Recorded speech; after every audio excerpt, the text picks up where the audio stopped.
Hello, everybody, and welcome here to the Sports Talk Network. Welcome here to the Steve's Wrestling Ramble. This may be a quick one, a short one, but only but goodie. Talking WWE, Raw, SmackDown, more so SmackDown than Raw because Raw, excuse me, sorry about that. I apologize. But Raw pretty much was a stinker. I wouldn't say it was terrible, though my viewing audience did vote it that it was okay. Or was it terrible? I'm trying to think what they voted. I think it was okay. In the voting poll, with the highest percentage there. And then for SmackDown Live, the one with the highest percentage was great. So people thought, my audience at least, that it was great for SmackDown Live and okay for Monday Night Raw. Or terrible either way in that lower half of things. Sorry, I was looking up the Thursday night football game, Rams Vikings, going on Fox now, Fox and NFL Network, along with Amazon Prime showing the games. By the way, it's talking WWE here, WWE here on Steve's Wrestling Ramble. Like I said, Monday Night Raw, not too much going on. Like, it's not too much of substance. Yes, interesting this dichotomy with Shield and with the other team with Braun Strowman, Ziggler, and McIntyre, and Dean trying to talk to the Shield trying to convince McIntyre that he's being used, and the other team trying to convince Dean that he's being used, or they'll just spin him up and he needs to go his own way or join them and this and that. Difference is the Shield isn't asking McIntyre to join them. They're just saying, you're the future, kid. Does Braun really need you? Ziggler's really using you. You can be the breakout star. You don't need these people. You don't need these fools. But again, the Shield isn't saying, "Oh, we want you to join us because of that." They're just saying, "Open your eyes to that noise," because they were trying to open Dean Ambrose's eyes to see the Shield using him. And we were struggling with their Seth Rollins is the Intercontinental Champion. Roman Reigns, Universal Champion. Dean Ambrose, no championships. There's no third singles title for him. There is one, but that's for the women's championship.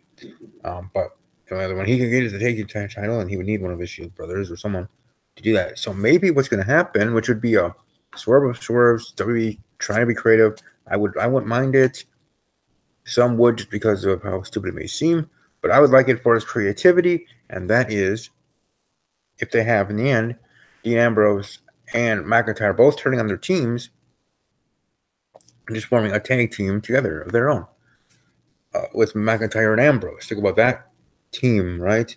Scottish psychopath, I guess, as he's going to be known now. And already known lunatic fringe of Mr. Dean Ambrose, the awesome dude married to the lovely lady Renee Young, who now is officially, I think it was a couple weeks ago.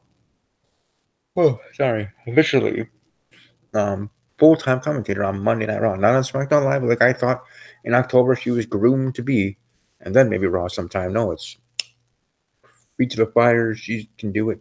She's now on Raw. Full-time commentator. The record games and Michael Cole. But back to WWE stuff, back to Dean Ambrose and Drew McIntyre. I think that would be interesting if they went in that way. If they had them be a tag team and have them split up on their teams, turning on them. Let's say they turn on them at the same time in the middle of that match, a Super Showdown, which is next Saturday, like 4 a.m., 6 a.m. local time here in Wisconsin. But probably like 7 p.m., 6 p.m., 8 a.m. or 8 p.m. They're in Melbourne, Australia. So it would be interesting if that was the case. Will that probably happen? No, it'll probably be one or the other.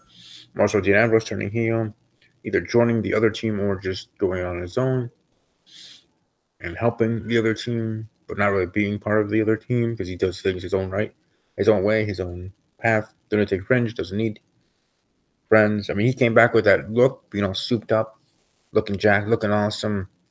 Haircut change, even his t-shirt different. Not even sporting a leather jacket. I mean, whether you're heel or face, that leather jacket makes it cool. Triple H can tell you that. Made him more of a badass, actually. The heel when Triple H was won. Maybe the same thing for Dean Ambrose.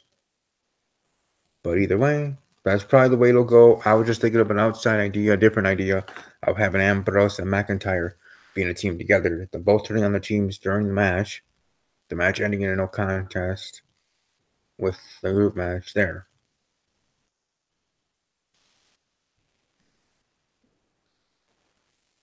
But what probably would happen is Dean Ambrose turning on Seth, and in roundabout way the Shield during their tag team opportunity. There was Seth and Dean against McIntyre and Ziggler, and then Dean just leaving, not joining the other team, but just leaving and going on his own being a heel. And either way, now if you go with what the look that is shown all over the internet of Dean Ambrose looking at Reigns over the Rollins with that mean mug, makes you think instead of turning on Seth during a tag team opportunity match or whatever, turning on Reigns specifically. Again, still turning on the Shield, but specifically going after Reigns in the Universal title. He's a former WWE champion, which is the #1 championship in WWE.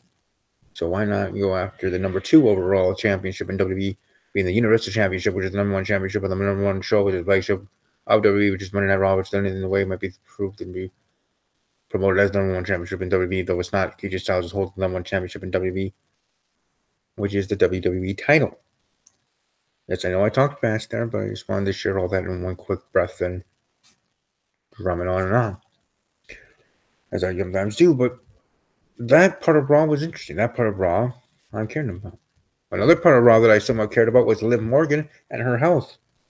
She's now recuperating from a concussion, being kicked in the head twice by Brie Bella when she was doing her Brie kicks, whatever you want to call them, Brie mode kicks, just kicks to the head like Daniel Bryan does. And when she was doing them, she was doing them looking at the rest of the team of the Riot Squad, kick, look, kick, look, sort of thing. I know that looked weird here, but and then she was looking up before she was doing the next kick, or she wanted to do the next 2 quick kicks really quickly. And Liv's head, after reacting to the last one, she was, selling it and this and that, and then it came back, timed, at least this time incorrectly, on both ends, Brie and Liv. Head coming back, the kick coming up, and boom, meeting there in the middle, and got her twice there, and she was knocked out. A KO kick.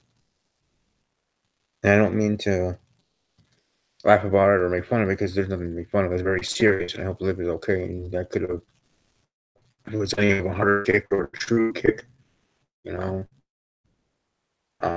let's say in a real fight sort of thing, would do serious damage to brain, could even end her career. And depending on the hardness of an actual real kick, could end a person's life with brain hemorrhage. But just a concussion, thank goodness. So Liv Morgan is fine and safe and dandy, and I look forward to seeing her back in the WWE ring. From what I was hearing reports backstage, the rest of the Riot Squad weren't too happy. I don't mean just kayfabe not happy.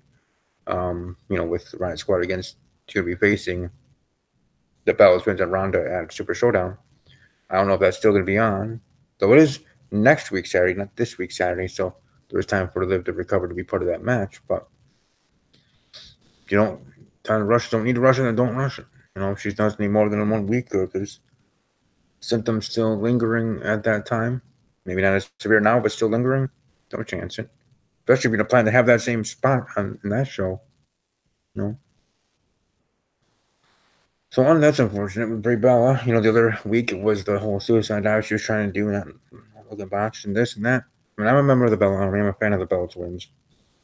I really have enjoyed them throughout their whole career, this and that. But maybe for Brie Bella, she shouldn't have come back. But I'm going to give her some more time, because that's the kind of person I am. That's how I am. Now, if Clackman was able to be here, he would say something absolutely different, which is fine, right? We don't have to agree with everything. We get along because we do with most things, but that wouldn't be perfect either, right, viewers? If we agreed on everything, literally everything. We disagree on things either a little bit or strongly. And that's fine too. Make for good and respectful debates, as I say. So next week we'll probably won't be talking about this again, but whatever we're talking about for the show, predicting Super Showdown. We're going to be doing predictions next week for that grand event. And then after that, weeks later, Evolution. It's certainly going to be a mystery of how the show is going to be. what the card is going to be. We go with whatever that leaked version said or whatever superstars want for that card, and we'll find out in a quick snap and hurry.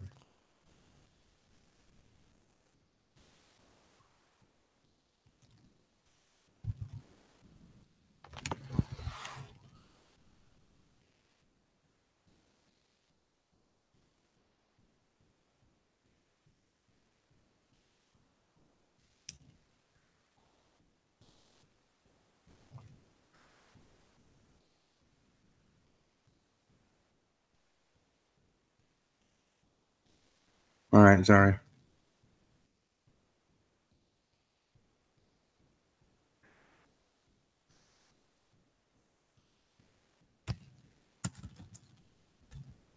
Sorry, just checking something.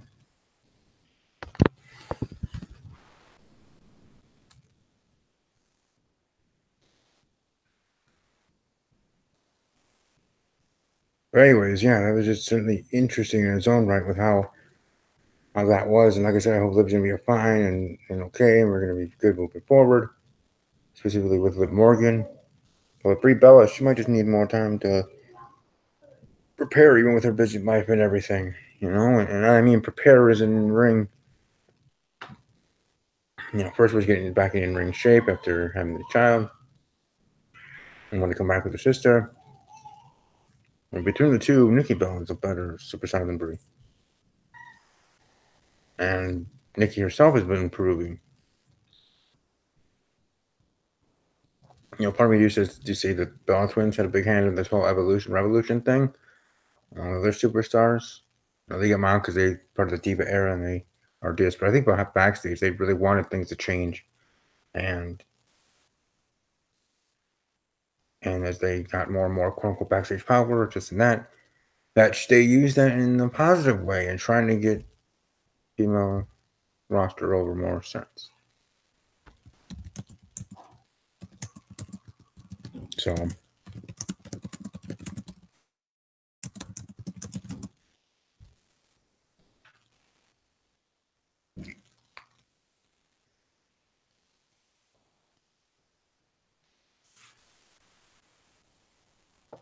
Sorry about that.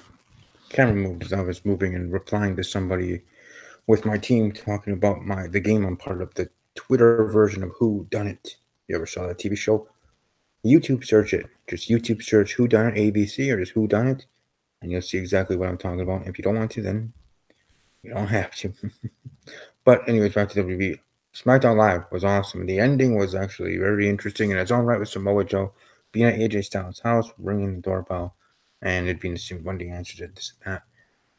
Entering Daddy's home and that being the last thing before Cutting Black, Fading in Black, whatever, ending the show. We all know it was a good show, and it started off with Truth TV, not Miz TV, but Truth TV. The Miz's music was playing, but I looked in the brain and I was like, wait a minute, I was just leading up a little bit, looking at the TV, like what? That's not Miz and Maurice, and that's not even just Miz by himself. That's our Truth with the beautiful Carmella, and Carmella actually dyed her hair now that she's a full-fledged face, no longer heel, and blonde unless she was. So that's actually a good look. It just looks well with that new look and hairstyle. And they're actually pretty awesome and hilarious on the mic. Both Carmella and R-Truth, more some R-Truth with more of the lines, but still overall, I think that opening segment was supposed to do, and I enjoyed it for what it was. It wasn't too cringy, it wasn't too funny. It had serious moments. Had Daniel Bryan out there being funny in serious moments, had all of that. And The Miz, who's always usually serious. Talking about Daniel Bryan, you'd have to to change your things or whatever, to change your priorities or go against your morals to do this, or go against your morals to beat me, because you'll only do it fair, right? Because he's the face. You won't cheat to win in any way.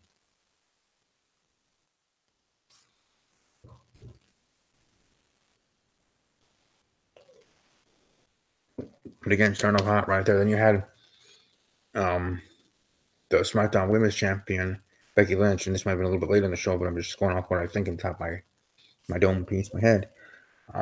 Attacking Charlotte Flair during photo shoot and raising up the title. Hey, it's nice to see. Now Becky Lynch not only is this badass champion, but showing some more skin We've seen her bikinis in the past, but lately she comes to the ring mostly covered up. So they're in civilian clothes, regular clothes, showing some body there. I'm a stomach guy too, just as much as I am a boot clipper ass man. But anyways, um, that happened. And like I said, overall, for SmackDown Live, pretty good, interesting stuff. The English stuff, you bring it on Milwaukee, Wisconsin. Now Milwaukee's being its own trending thing.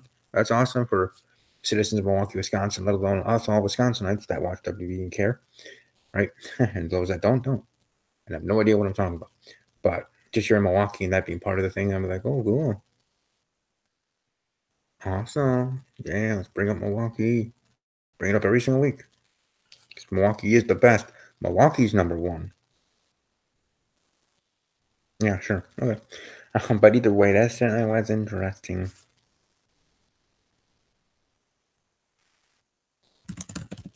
Yeah, so I think we got that all set.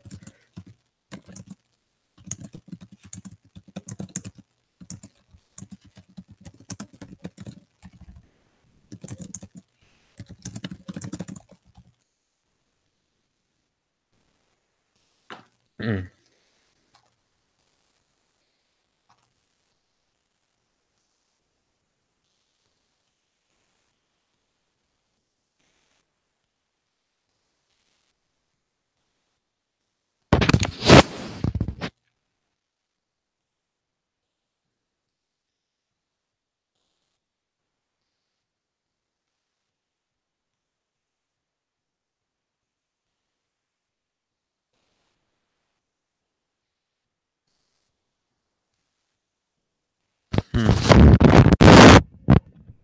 Yeah, but yeah, that's how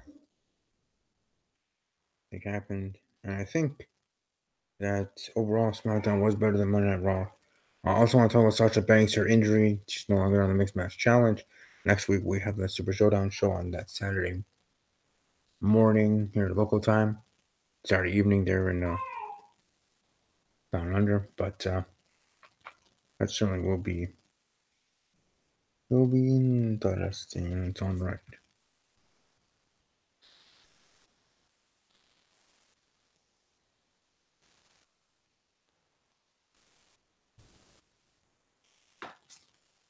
Okay, on that, not too much really else to say. The Mae Young Classic continued on with the rounds. I pretty much already know what the finals are because I did now finally read up on those spoilers from the tapings months ago because I'm busy with my game I'm part of, life and other things. So I'm not able to actually watch each week, each episode, and whatever with the rounds going through. So I already know the finals and ready for that for the Mae Young Classic finals, which will be happening at Evolution. So that'll be fun, right? But either way, let's see here. Trying to see if there's anything else should be bringing up having to do with WWE. That pretty much is it. I'm talking about Sasha Banks, talking about WWE, talking about how Evolution should be pretty good. I'm looking forward to it. So don't worry, next week Clackman will be on. You're welcome to follow him on Twitter at Clackoff. See his YouTube channel, Clackman, and subscribe there, ring the bell. Also, the rest of my team with Mark Rambo, Raunchy Mikey, and Kyron Chase. We'll follow them on social media, search them on YouTube, and hopefully they'll be back for the predictions next week, if not subsequently sometime in the future. They're all busy with work, school, life, and otherwise. So, hope you all have a great rest of your evening, great rest of your day. I will be back here tomorrow with my reviews for 2 TV shows. One, new show I'm going to be reviewing, This Is Us, and the other one being the one that's coming back, Last Man Standing. So I look forward to doing those videos tomorrow afternoon and evening or whenever I feel like doing both of them. Of course, the Last Man Standing one will be in the evening because the episode is in the evening, right? It premieres. It's coming back. It's being on Fox. But This Is Us one premiered on Tuesday for its new season, third season. So I can do it at any point. But either all, I hope you all have a great rest of your evening. I'll talk to you all soon. And above all else, as always, take care.